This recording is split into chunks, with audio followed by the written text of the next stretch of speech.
Assalamualaikum warahmatullahi wabarakatuh. Sebelumnya, saya ingin berterima kasih kepada Bapak Jakfat Haikal, selaku dosen pengampu mata kuliah Perancangan dan Pengembangan Produk. Dan perkenalkan, nama saya Lulu Salwana Diva, dengan NIM 41622110011, dengan jurusan Teknik Industri Universitas Mercu Buana. Pada kali ini, saya akan mempresentasikan terkait produk yang saya usungkan, yaitu filter shot for membrane filter. Berikut merupakan presentasinya. Yang melatar belakangi saya dalam mengusungkan produk filter shot for membrane filter, karena dalam dunia farmasi, untuk melakukan berbagai analisis diperlukan seorang analis untuk mempreparasi baik itu finish product ataupun bahan baku API secara manual. Setelah dipreparasi, sampel baru dapat dianalisis dengan menggunakan berbagai alat analisa. Salah satu kendala saat melakukan preparasi ada di teknik penyaringan, yaitu dengan jumlah larutan ataupun solvent yang jumlahnya sedikit, sehingga tidak bisa menggunakan alat penyaring besar dengan sistem vakum, dan harus menggunakan alat penyaring dengan membrane filter yang didorong oleh split, dengan menggunakan tenaga manusia ataupun manual. Berikut merupakan gambaran terkait kerja filter membrane. Dengan cara kerja konvensional, yaitu solvent ataupun larutan dimasukkan ke dalam split, lalu didorong dengan tenaga manusia, sehingga solvent ataupun larutan dapat tersaring. Berikut merupakan video penyaringan konvensional. Baik, sebelum kita melakukan proses penyaringan, kita siapkan sampel yang akan kita saring, ya, minuman berenergi. Kemudian kita siapkan siring. Kemudian kita siapkan siring filter, ya. Siring filter yang saya gunakan kali ini terbuat dari nilon, ya, dengan ukuran pori-pori 0,45 mikrometer. Kemudian kita siapkan vial yang baru, ya, yang bersih untuk menampung sampel yang akan kita saring. Baik, langsung saja kita saring sampel dengan menggunakan siring filter. Pertama kita bilas terlebih dahulu siring yang akan kita gunakan agar tidak ada kontaminasi di dalam sampel nanti.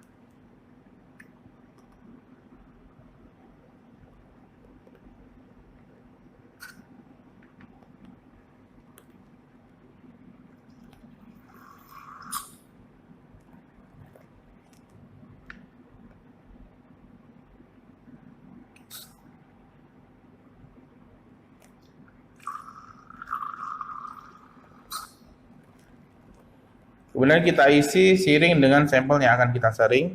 Kemudian kita pasang siring filter yang akan kita gunakan.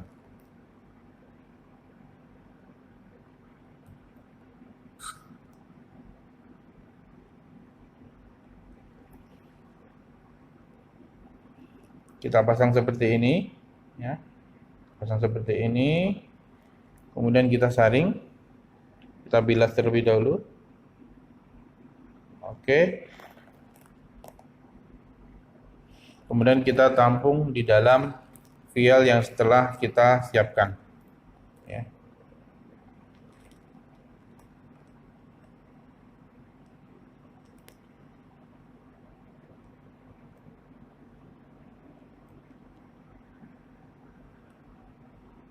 Oke, sudah cukup. Nah, kemudian kita tutup. Jangan lupa untuk memberi label pada vial yang sudah diisi dengan sampel sesuai dengan sampel yang akan kita analisa. Oke, cukup mudah bukan untuk melakukan penyaringan dengan membran filter? Oke, cukup mudah bukan melakukan proses penyaringan sampel dengan menggunakan siring filter?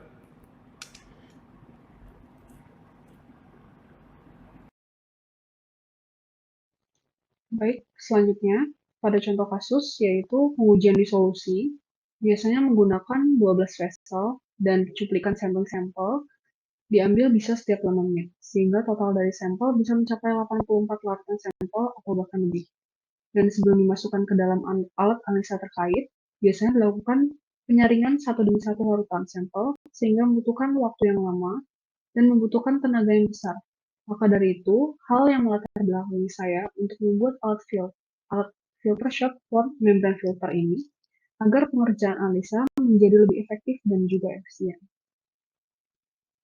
Berikut merupakan pengenalan terkait membran filter. Penyaringan dengan menggunakan membran. Membran adalah lapisan ataupun lembar tisu natural atau sintesis yang mempunyai dinding semi permeabel, sehingga dapat memisahkan substans yang ditekan ataupun dipompakan melalui membran tersebut. Membran filter. Membran sintesis dibuat oleh manusia untuk kepentingan pemisahan ataupun filtration, baik di laboratorium ataupun industri, bisa juga disebut membran artifisial. Membran sintesis banyak digunakan untuk kepentingan proses industri, baik itu skala kecil ataupun besar. Membran diproduksi dari material organik seperti polimer ataupun material anorganik, dan saat ini yang paling banyak diproduksi dan digunakan adalah jenis membran polimer, yang dapat dibedakan berdasarkan kimia permukaan, struktur bulk, morfologi, dan metode produksi. Karakteristik kimia dan fisika pada membran sintesis dan partikel yang difilter menentukan pemilihan gaya dorong ataupun driving force. Untuk proses pemisahan menggunakan membran, umumnya menggunakan gaya dorong tekanan yang disebut filtrasi membran ataupun membran filtration. Berikut merupakan gambar dua dimensi produk yang saya usungkan, yaitu filter shock for membran filter. Dapat bisa dilihat di gambar bahwa terdapat selang yang menghubungkan ke alat filter shock, yaitu merupakan kompresor yang fungsinya untuk sebagai tekanan untuk mendorong solvent ataupun larutan yang akan nantinya tersaring dengan menggunakan bantuan dorongan dari kompresor. Baik, fungsi produk filter shock for membran filter yaitu menyaring larutan ataupun solvent dalam jumlah yang sedikit. Dan jenis produknya itu adalah alat pendorong filter otomatis. Baik, penjelasan terkait produk. Bentuk produk, bentuk seperti alat tembak, otomatis dengan sekali tekan bagian trigger, solvent akan langsung dapat tersaring. Cara kerjanya dapat menggunakan bantuan kompresor sebagai pendorong agar larutan dapat cepat tersaring. Teknologi yang dipakai adalah teknologi filtrasi dengan bantuan kompresor sebagai pendorong. Baik, kegunaan produknya itu adalah memudahkan analisis dalam menyaring larutan dalam jumlah yang sedikit. Lalu target pasar. Target pasar untuk produk ini adalah untuk perusahaan ataupun industri farmasi. Selanjutnya adalah urgensi pasar terkait kebutuhan produk. Alat bantu ini cukup penting terkait efektivitas dan efisiensi pasar farmasi dalam mengefisiensi waktu pengerjaan dalam proses analisa. Kemudian kriteria target pasar. Perlu dilakukan analisa respon pasar, potensi pasar, pengembangan pasar, membuat matriks, dan merencanakan strategi disertai melakukan promosi. Hambatan dalam proses pengembangan produk. Dalam proses pengembangan produk menggunakan teknik sederhana ataupun simpel. Namun, produk ini masih belum bisa dipastikan apakah produk ini benar-benar dapat membuat efisiensi dan juga efektivitas dalam pengerjaan analisa menjadi lebih baik. Identifikasi peluang pasar. Sebelum memulai proyek pengembangan, umumnya mengidentifikasi peluang pasar terlebih dahulu, mencatat kendala utama, serta menetapkan tujuan proyek tersebut dengan melakukan pernyataan misi ataupun mission statement.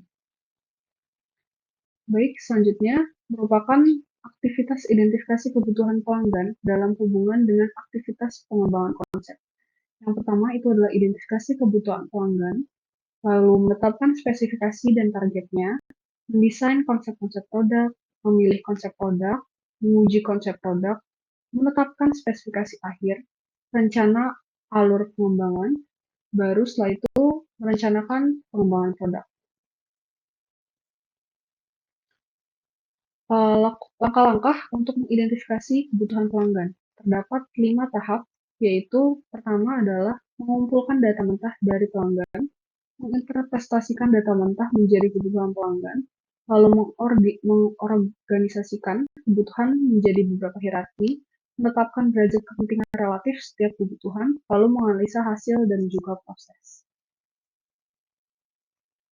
Produk dianggap memberikan manfaat ketika produk tersebut dapat memuaskan pelanggan menjadi salah satu indikator apakah kebutuhan pelanggan telah diidentifikasi secara benar, adalah dengan melihat apakah pelanggan menyukai prototipe pertama yang dikembangkan oleh tim. Walaupun demikian, metode terstruktur untuk mengumpulkan data dari pelanggan tetap berguna dan dapat menurunkan resiko besar dalam pengembangan produk baru secara radikal. Interaksi dengan pelanggan yang menjadi target pasar akan sangat membantu tim pengembang mendapatkan pemahaman tentang lingkungan pengguna serta mengetahui cara pandang mereka terhadap produk. Berikut merupakan referensinya. Baik, terima kasih. Kurang lebihnya mohon maaf. Wassalamualaikum warahmatullahi wabarakatuh.